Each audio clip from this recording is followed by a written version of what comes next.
jopiny. Koro manyo timo nyoro is the 67th case. Okay. To duoga ne ji 67 miwacho gi.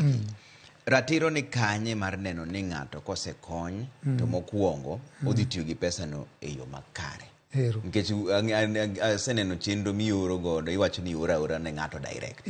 Ka kibukore ni konyo mbija kaka onego ni konya ni. Konya di live. Kwa di live sami. Taketi to jioro ni ora direct. Ere chenro muketo mar ng'eyo ni ng'ato ti gi pesa ne yo marach. Nikech ng'ato nyalo ketho pesa. Ing'eni kane wachake to ne pod konge gik mang'eny. Nikech en gima nyien. Koro bang'e to wadhi kawo be wadongo. Kawuono ka chango ne Trevor Mbija. To ka pesa osekalo 1,500 kochopo million kata kosekalo 1,500 tinde akawi Trevor to ateri e bank to ayawo ni account okadonge kin gimoro taluongo bank manager tangise ma Trevor Mbija jo Kenya oro ne 2,000,000 to ngisa go namba kana odwa yawo biashara ne moro. Trevor kobire bank ka kiko gol pesa nyaku goch na mopimna chenro gimomiyo golo pesa. Koro watimo follow up for at least 6 to 1 year. Kech jomo kuongo ka to ne pod wakia.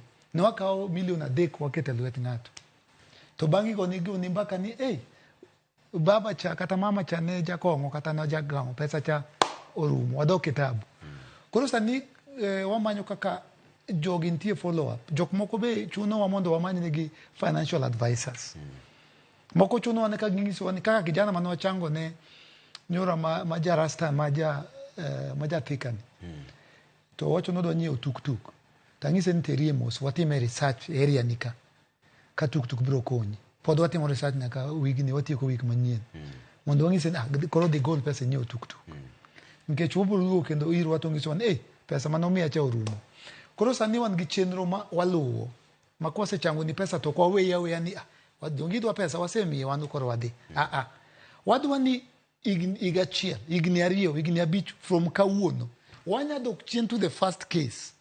To wanya golo ushuhuda. Gini ipango godango. Apango goloko